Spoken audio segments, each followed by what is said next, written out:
Mic शुक्रिया।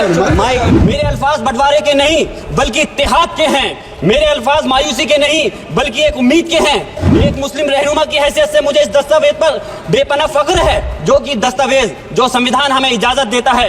Article 19 में बोलने के अभिव्यक्ति की आजादी का हक दिया गया है, जो कि हमारे अधिकारी को हक की आवाज को छीनने का आप काम कर रहे हैं। आर्टिकल 29 के तहत अल्पसंख्यकों के हकों की हिफाजत करने के लिए प्रावधान किए गए हैं, लेकिन आप तो हमारे हकों की छीनना चाहते हैं। मैं उस संभल की सरजमी से आता हूँ जहाँ पर 15 दिन पहले एक संविधान को कमजोर करने का काम किया गया, जिस प्रकार से 5 मजलूमों की जान ले ली गई। मैं सांसद हूँ, मैं अपने मुकदमे का मैंने कहा था मुझे डर नहीं है, मेरे खिलाफ मुकदमा लिखा गया, मैं वहां मौजूद नहीं था। और ये मुकदमा जो हमारे चाहे विपक्ष के सांसद हो या सत्ता पक्ष के सांसद हो, आप याद रखिए जनता की आवाज हो, जनता के बीच में जाकर के आपके जवाबदेही बनती है। और मैंने अपनी जनता को आवाज को उठाने का काम किया, तो क्या गलत किया था? आज एक इमाम को सिर्फ इसलिए गिरफ्तार कर लिया गया संभल के अंदर कि सिर्फ उन्होंने अजान लाउड स्पीकर से दे दी थी।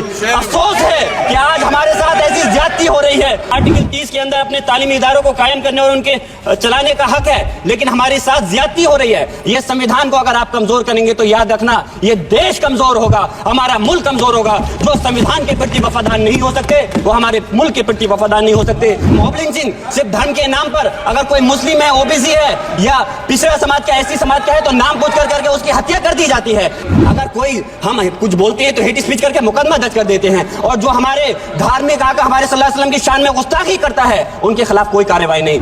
ये सवाल बंटवारे का नहीं बल्कि हम वतनों के लिए जिनका जमीर मर गया है उनके जमीर को जिंदा करने के लिए है। ऐसे जुल्म सुबह बेनूर को मैं नहीं मानता, मैं नहीं जानता, मैं भी खाइफ नहीं तख्ताए दार से, मैं भी मंसूर हूँ कैदो अगयार से। क्यों डराते हो जिंदान की दीवार से? जुल्म की बात को, जहल की रात को मैं नहीं मानता, मैं नहीं जानता। बहुत बहुत शुक्रिया माननीय सभापति जी। मैं आज यहाँ मजलूमों की आवाज बनकर खड़ा हूँ।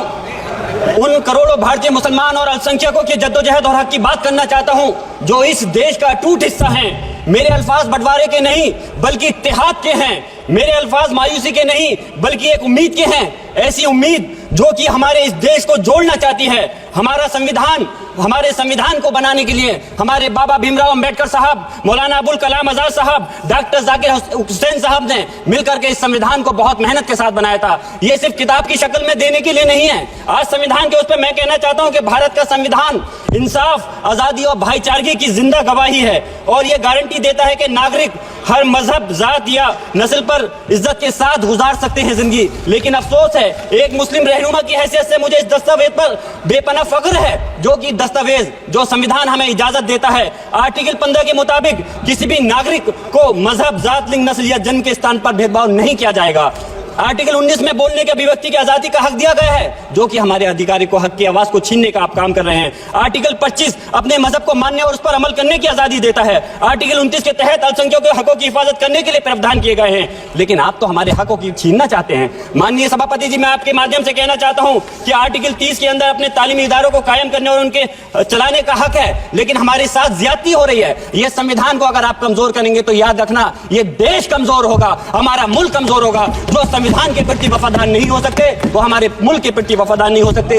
मैं उस संभल की सरजमी से आता हूं जहां पर 15 दिन पहले एक संविधान को कमजोर करने का काम किया गया। वहां पे जिस प्रकार से 5 मजलूमों की जान ले ली गई, जिस तरह से 30 से ज्यादा लोगों को गोली मारकर घायल कर दिया गया और 27 से 50 से ज्यादा लोगों के खिलाफ मुकदमा दर्ज किया गया। मैं पूछना चाहता हूं माननीय सभापति जी, मैं सांसद हूं, मैं अपने मुकदमे का मैंने कहा था मुझे डर नहीं है, मेरे खिलाफ मुकदमा लिखा गया, मैं वहां मौजूद नहीं था। और ये मुकदमा जो हमारे चाहे विपक्ष के सांसद हो या सत्ता पक्ष के सांसद हो, आप याद रखिए जनता की आवाज हो, जनता के बीच में जाकर के आपके जवाबदेही बनती है। और मैंने अपनी जनता को आवाज को उठाने का काम किया, तो क्या गलत किया था? माननीय सभापति जी, सिर्फ इस बुनियाद पे मुकदमा लीजिए गया।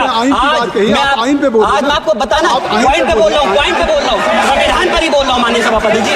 आज मैं चाहता हूँ उन लोगों को इंसाफ मिलना चाहिए जो जिन्होंने ज्यादती की है, उनको सजा मिलनी चाहिए। और आज एक इमाम को सिर्फ इसलिए गिरफ्तार कर लिया गया संभल के अंदर कि सिर्फ उन्होंने अजान लाउड स्पीकर से दे दी थी। अफसोस है कि आज हमारे साथ ऐसी ज्यादती हो रही है। माननीय जज जी, हमारे संविधान किसानों को मजबूती की बात करता है जो इस देश की रीढ़ की हड्डी है।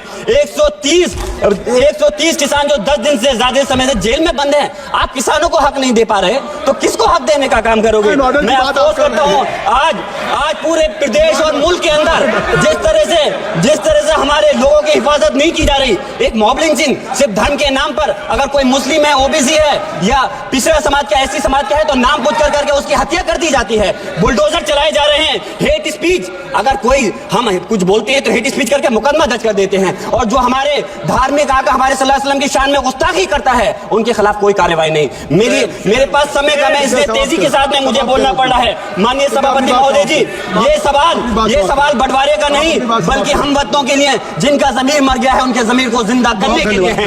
हम चाहते हैं इस देश की आजादी, हमारी देश की, सभापति जी बस मैं अपनी बात खत्म कर रहा हूं, एक मिनट। हमारी देश की आजादी के लिए मैं ये कोई बंटवारे की बात नहीं कर रहा, लेकिन हमारे मुस्लिम और हिंदू समाज सब लोगों ने मिलकर के इस देश को आजाद कराने का काम किया था। आज उनके साथ ज्यादती क्यों की जा रही है? हम लोग अपने इस मुल्क के अंदर मजबूरी से नहीं रुके, बल्कि हम जो है अपनी मर्जी से रुके थे। हमारी मुल्क को आजाद कराने में हजारों लाखों मुसलमानों ने शहीद हुए थे। माननीय सभापति जी, कंक्लूड कर रहा हूं से बात। राजकुमार से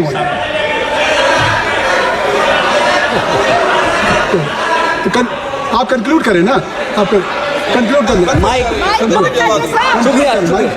शुक्रिया माननीय सभापति जी। मैं एक मुस्लिम और अल्पसंख्यक रहनुमा के तौर पर मैं अपनी बिरादरी के लिए खास हक के मुताबिक नहीं करता। मैं सिर्फ ये चाहता हूं कि आईना के बाद संविधान के मुताबिक हर नागरिक के लिए जो वादा किया गया उसे पूरा हो, हुकूमत से कमजोर की हिफाजत को यकीनी बनाए और नफरत फैलाने वालों को सजा दे। और मैं अपनी बात इस शेर के साथ खत्म करना चाहता हूं जो कि हबीब जालिब का शेर है। ऐसे जुल्म सुबह बेनूर को मैं नहीं मानता, मैं नहीं जानता, मैं भी खाइफ नहीं तख्ताए दार से, मैं भी मंसूर हूं कैदो अगयार से। क्यों डराते हो जिंदान की दीवार से? जुल्म की बात को, जहल की रात को मैं नहीं